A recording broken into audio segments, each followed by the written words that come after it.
Welcome back to another segment of Crash the Industry. Tonight, we are honored to welcome a true trailblazer in diversity, inclusion, and storytelling. Long before these became trending topics, she was already leading the charge. Born in Honduras and raised in the South Bronx, Sulma Arzu-Brown is a proud Garifuna Afro-Latina who has spent over 15 years championing representation in literature, media, and education. She's the award-winning author behind Bad Hair Does Not Exist, Pelo Malo No Existe, and My Hair Comes With Me, shifting the paradigm of what success looks like, empowering children to embrace their identity with confidence. Her impact doesn't stop there. As a mentor for Scholastics Rising Voices, elevating Latino stories, and co-founder of Storyland, the Bronx Book Haven, Sulma is making history, creating safe spaces where literacy, culture, and community come together. And if that wasn't enough, she's also bringing Afro-Latino representation to TV with The Amigo Family, a groundbreaking series in development, starring and executive produced by Tatiana Ali, with Keisha Ansley and Blackish as an executive producer. Sulma's work has been celebrated by Black Enterprise, the Huffington Post, Univision, NASDAQ, and major institutions like Barnes & Noble, MasterCard, Stony Brook University, and NYC DOE. She's a force to change, a force for the unheard, and a powerhouse creating opportunities for the next generation. Let's give a warm Crash the Industry welcome to Sulma Arzu-Brown. Again, how you doing, Sulma? Hello, how are ya? I'm glad we got through that one this time. That was really good. I said it enough, it got to be good. Now, thanks for having me. Definitely. Yeah. So you've been a champion for diversity and inclusion for over 15 years. Initially, I asked, how do you feel about them trying to take that away? They can't take away who you are, right? I was born a proud Garifuna woman in Honduras. I'm an immigrant. I'm a child of immigrants. I'm a mom. I'm Black, Latina, Chaparra, Indigenous, everything from the South Bronx. Come on, it's who I am. And I love what it says in the Bible, that I am wonderfully made. So I lead with that. I make sure my children know that they're wonderfully made, and I also make sure that my community also understands that. Absolutely. Like I said before, people outside of New York, the five boroughs in the tri-state, cannot understand how our cultures interact so well and we blend together because, it's like a melting pot of nationalities and backgrounds and cultures. And that's one thing I want to say. I'm proud of you for bringing that to the youth and with Storyland. Yeah, thank you so much. And I don't even consider it a melting pot only because I think one of the qualifications for even being in the Bronx is to stay you. Absolutely. Right? If you stay who you are, we're good. If you come in and try to melt and assimilate into something you're not, that's when we become a little weary of you. What you doing here? Right? You're trying too hard. So I call it like a beautiful salad bowl with all different ingredients that includes, from veggies to fruta deliciosa from the Caribbean, from all over the place. Absolutely. And that's what we represent here. So as a proud Garifuna, how you say that again? Garifuna. Garifuna, Yeah. Afro-Latina from the South Bronx.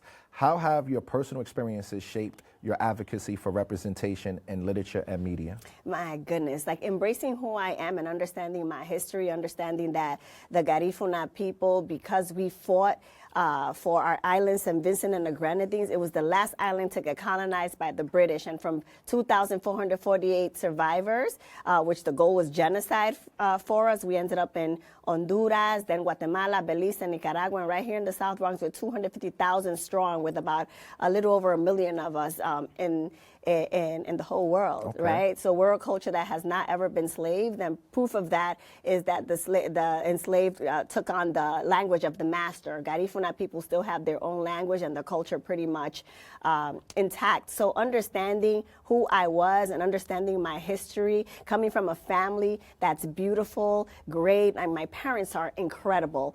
They came over to this country without us. My mom was discriminated against because she was a Black Garifuna woman in the financial industry in Honduras, and her boss, which she had a really good rapport with, said, listen, the only way you're going to succeed and create the dream life that you want is if you go to the United States. But when you go, you got to leave your children behind with the community that with the village. They'll be taken care of.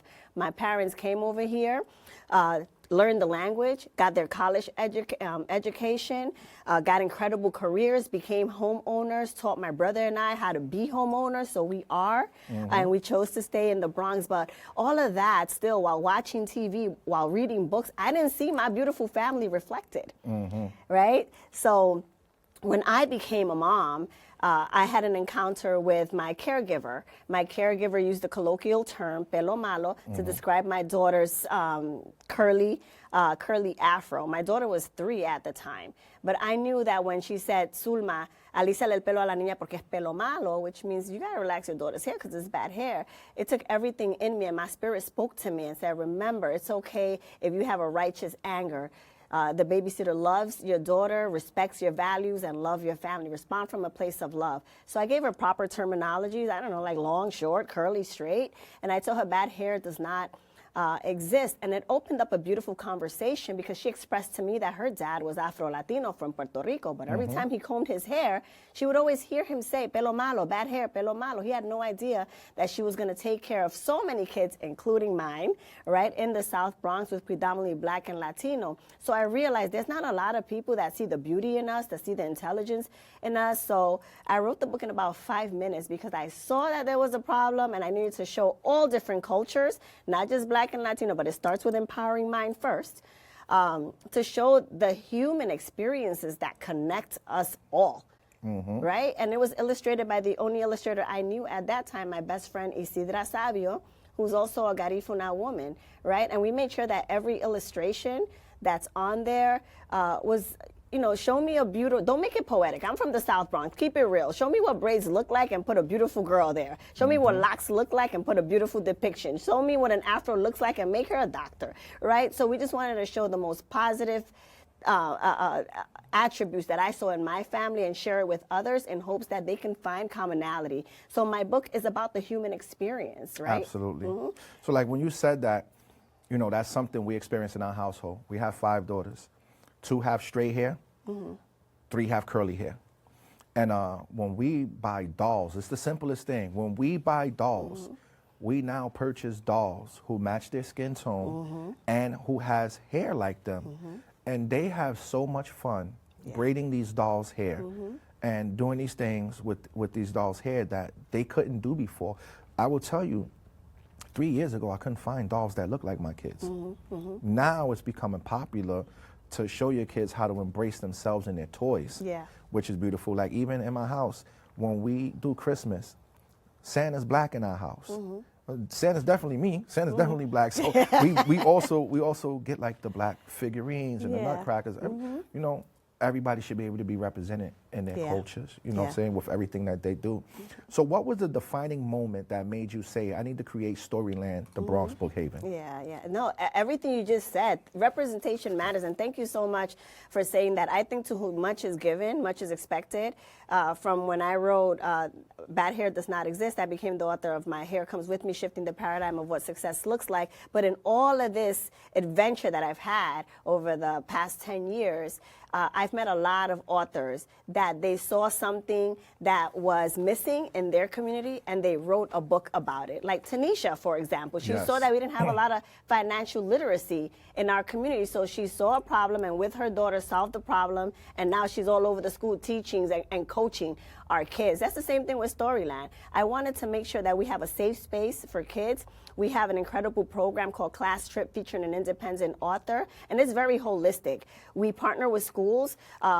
In the Bronx, for example, we bring 30 to 50 kids into Storyland. The first thing they're doing is mindful movement and positive affirmations. We want to make sure that they know that they're brilliant, they're smart, they're beautiful, they're wonderfully made through movement and exercise. Then we introduce them to an incredible author. I can't wait to have Tanisha on to come to school, to Storyland, and they get to listen to the story, do workshops that have to do with the books, and then we give them a healthy lunch. No child can read hungry, no child could study hungry. Or think. And the very last thing we do with them is we put books in front of them, and we give them 2 choices. You can either read to yourself or you can share a story with your friend. They grab onto those books and they're like, I'm going to read to my friends. Let's read to each other. So I always say no one can tell me kids don't like to read. You have to create an ambience of love love, respect, and make it a safe space for them, they never want to leave Storyland. So I also, as an independent author myself, it's hard out there. Marketing costs money. This whole Amazon algorithm is a whole thing you got to figure out. And thank God I have friends and God has created this incredible network for me. That's how I ended up in HuffPost, Embassy Black, Telemundo, Univision, because of the contacts and the networks that I have. So I have to always reach, okay, who's next? Let me fast forward you so you can skip a whole lot of steps. Absolutely. Right? So I'm about making sure that the independent author or the authors, they can skip a lot of steps. You don't have to go through what I went through. Don't forget you was just on a Drew Barrymore show. Oh, yeah, I forgot about that. Don't forget about that. We've been watching what you've been doing. Yeah. She was amazing. So let me ask you, why do you think that access to diverse literature is so crucial for children, especially in underrepresented communities like the Bronx? The kids got to see themselves, right? We have to create material in which we can mirror their excellence, right? Because a lot of times, especially here in the Bronx, people are always trying to shut us down, shoot us down, making sure the world knows that we're the worst borough, the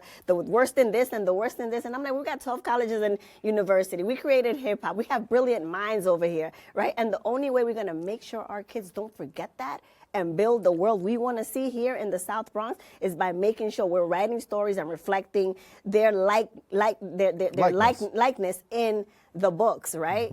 And then we connect with other cultures and say, listen, we're kind of just like you. It's about the human spirit. The only difference between my books and your books is because now you're going to see my family. Welcome. I'm now giving you an opportunity to take a look at my community through my lens, not through what you see in the news. Why don't you take it from me? Right? Why don't you take it from Tanisha? Why don't you take it from all these authors that are boots on the ground doing something incredible, reminding the kids how, again, I'm very spiritual. I'm a Christian by nature, so how wonderfully made they truly are. Absolutely. And that's what we're about at Storyland, uplifting. And what challenges do you still face or you see we're still facing in the Bronx? You know what? It's really difficult for me to What's see. Storyland? I think I don't know, it's really hard for me to just even use the word challenge because we've been so blessed. We got this space, this incredible space that we activated.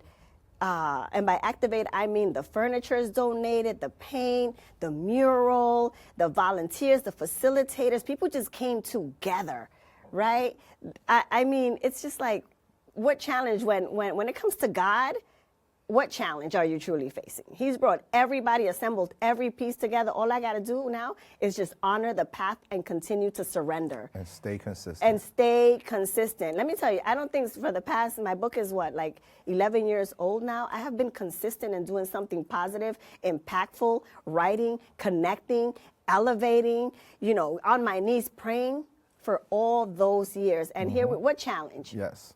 So with the Amigo Family TV series in development, or I heard it might be done, how do you see media and literature working together to amplify Afro-Latino stories? Oh my goodness, I'm a storyteller, right? But I'm also a visual person. So I'm like, my goodness, to crash the industry, we got to get on that television, right? We can crash it, grassroots, boots on the ground with literacy and books. But in order for us to really make this really big impact across the United States and globally, we got to create a show.